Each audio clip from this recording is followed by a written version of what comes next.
നമസ്കാരം, മലയാളി വാർത്തയിലേക്ക് സ്വാഗതം. ഇനി വരുന്നത് തിരഞ്ഞെടുപ്പ് നാളുകളാണ്. തിരഞ്ഞെടുപ്പിനെ നേരിടാൻ എല്ലാ പാർട്ടികളും ഒരുങ്ങുകയാണ്. പ്രത്യേകിച്ച് മുന്നണി പാർട്ടികളായ LDF, UDF, BJP അടക്കമുള്ളവർ പുതിയ സാധ്യതകളൊക്കെ ഉപയോഗപ്പെടുത്തി തിരഞ്ഞെടുപ്പിനെ നേരിടുക എന്ന ഒരു ഉദ്ദേശത്തോടെയാണ് ആയിരിക്കുന്നത്. പല രീതിയിലുള്ള ആയുധങ്ങൾ അവർ എടുക്കും. ചിലപ്പോൾ അതൊരു വാക്കുകൾ കൊണ്ടുള്ള ആരോപണങ്ങളായിരിക്കാം, അഴിമതികളെ പുറത്ത് കാണിച്ചായിരിക്കാം, മറ്റു ചില കാര്യങ്ങൾ ചൂണ്ടിക്കാട്ടിയുള്ള പ്രചരണങ്ങളായിരിക്കാം. അങ്ങനെ പല രീതിയിലുള്ള ഈ ഒരു രാഷ്ട്രീയ തന്ത്രങ്ങൾ പാർട്ടികൾ പുറത്തെടുക്കും. പക്ഷേ വ്യക്തിപരമായ ആക്രമണങ്ങൾ, അത്തരത്തിലുള്ള ആക്രമണങ്ങൾ വേണ്ട എന്നൊരു തീരുമാനത്തിലേക്ക് പാർട്ടി എത്തിയിരിക്കുന്നു എന്നാണ് പുറത്തു വരുന്ന വിവരങ്ങൾ സൂചിപ്പിക്കുന്നത്. ഷാഫി പറമ്പിലിനെതിരെ സുരേഷ് ബാബു ഈ ഒരു വ്യക്തിപരമായിട്ടുള്ള ചില ആക്രമണങ്ങൾ നടത്തി.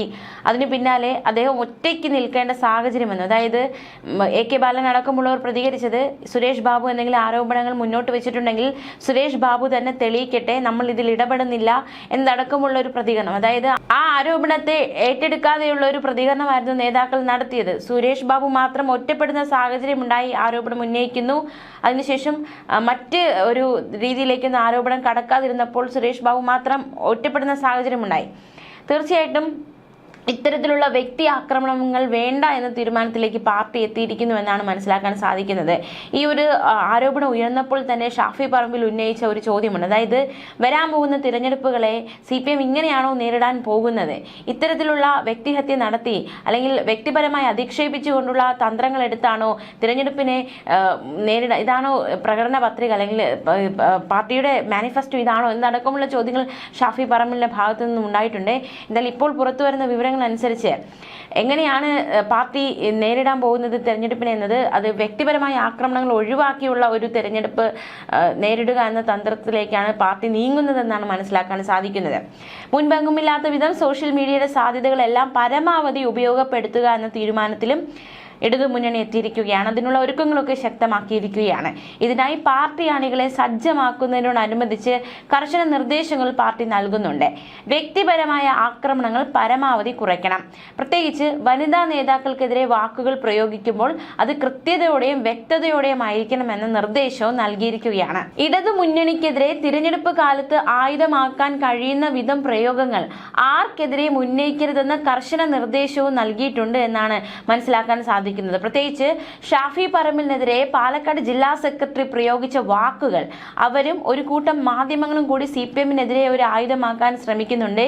ഇതെല്ലാം ജാഗ്രതയോടെ ഇത്തരത്തിലുള്ള കാര്യങ്ങളിൽ പരാമർശം നടത്തണം. അതായത് ഒരു പരാമർശം നടത്തി അത് നമുക്ക് തന്നെ തിരിച്ചടിയാകുന്ന രീതിയിലേക്ക് ആകരുത് എന്ന ഒരു നിർദ്ദേശമാണ് CPM മുന്നോട്ട് വെച്ചിരിക്കുന്നത്. ഇക്കാര്യത്തിൽ കർശന നിർദ്ദേശം വരും ദിവസങ്ങളിൽ സംസ്ഥാന നേതൃത്വം കീഴ്ഘടകങ്ങൾക്ക് നൽകും.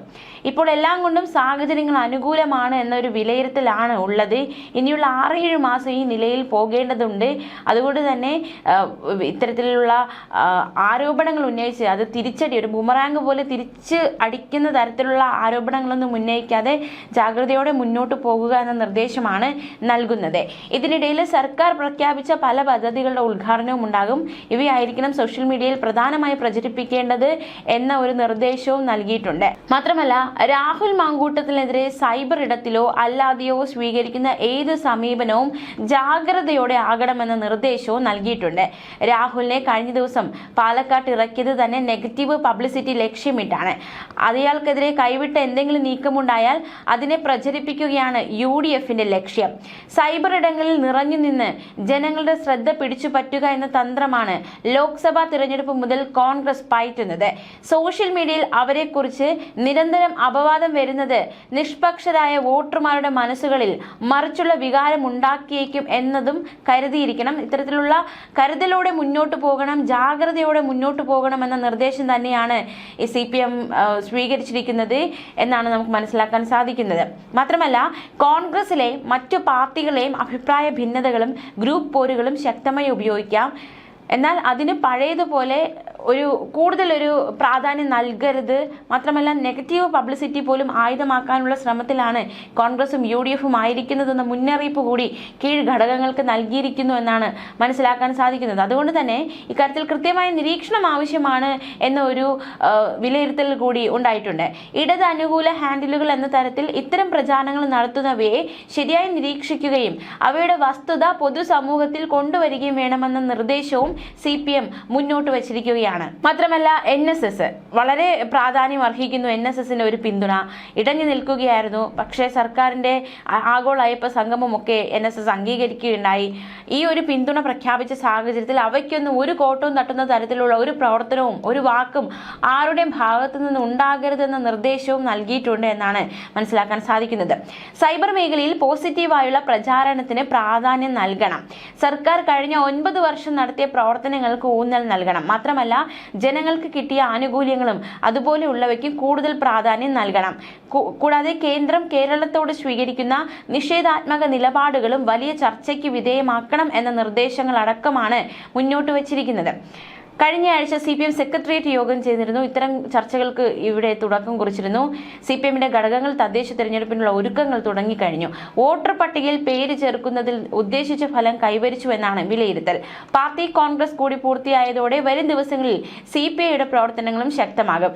മറ്റ് ഘടകകക്ഷികളോടും അവരുടെ മേഖലകളിൽ പ്രവർത്തനങ്ങൾ ആവിഷ്കരിച്ച് മുന്നോട്ടു പോകാനുള്ള നിർദ്ദേശവും നൽകും. ഇതിനായി വൈകാതെ തന്നെ ഇടതുമുന്നണി യോഗം ചേരാനും ആലോചനയുണ്ട്. എന്തായാലും ഷാഫി പറമ്പിൽ രാഹുലിനേക്കാൾ മോശമായാണ് സ്ത്രീകളെ സമീപിക്കുന്നത്. ഭംഗിയുള്ള സ്ത്രീകളെ കണ്ടാൽ ഷാഫി ഉടൻ ബംഗളൂരിലേക്ക് ട്രിപ്പ് വിളിക്കുമെന്ന ഗുരുതര ആരോപണം സുരേഷ് ബാബു ഉന്നയിച്ചിരുന്നു. പല കാര്യങ്ങളും പൊതുവായി പറയാൻ പറ്റില്ല, ഒരു പൊതുപ്രവർത്തകൻ ഇതുപോലെ ആകാൻ പാടില്ല. രാഹുൽ മങ്കൂട്ടത്തിൽ മണ്ഡലത്തിൽ സജീവമായതിനു പിന്നാലെയായിരുന്നു EN സുരേഷ് ഇത്തരത്തിലുള്ള ആരോപണങ്ങളുമായി രംഗത്ത് വന്നത്. മാത്രമല്ല ഷാഫി പെൺവിഷയത്തിൽ ഈ ഒരു രാഹുലിന്റെ ഹെഡ് മാസ്റ്റർ ആണ്. ഇത്തരത്തിലുള്ള പെൺവിഷയം എടുത്തിട്ട് കൊണ്ടുള്ള ഒരു അധിക്ഷേപമായിരുന്നു EN സുരേഷ് ബാബു നടത്തിയത്. എന്തായാലും അത്തരത്തിലുള്ള ഒരു വ്യക്തിപരമായ ആക്രമണങ്ങളിൽ കടക്കണ്ട എന്ന നിർദ്ദേശമാണ് പാർട്ടി എല്ലാവർക്കും നൽകുന്നത്. അതുകൊണ്ട് തന്നെ ഇത്തരത്തിലുള്ള ആരോപണങ്ങൾക്ക് യാതൊരു പ്രസക്തിയും ഇല്ലാതെ പോവുകയാണ്.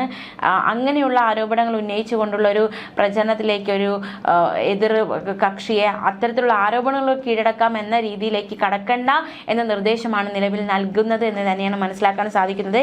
എന്തായാലും സാധ്യമായ എല്ലാ കാര്യങ്ങളും പ്രയോജനപ്പെടുത്തി തിരഞ്ഞെടുപ്പിനെ നേരിടാനുള്ള ഒരുക്കത്തിലാണ് പാർട്ടി ആയിരിക്കുന്നത്. അതിനിടയിൽ ഇത്തരത്തിലുള്ള വ്യക്തിപരമായ അധിക്ഷേപങ്ങൾ, ആക്രമണങ്ങൾ വേണ്ട എന്ന കർശന നിർദ്ദേശം പാർട്ടി നൽകിയിരിക്കുന്നു എന്നാണ് മനസ്സിലാക്കാൻ സാധിക്കുന്നത്.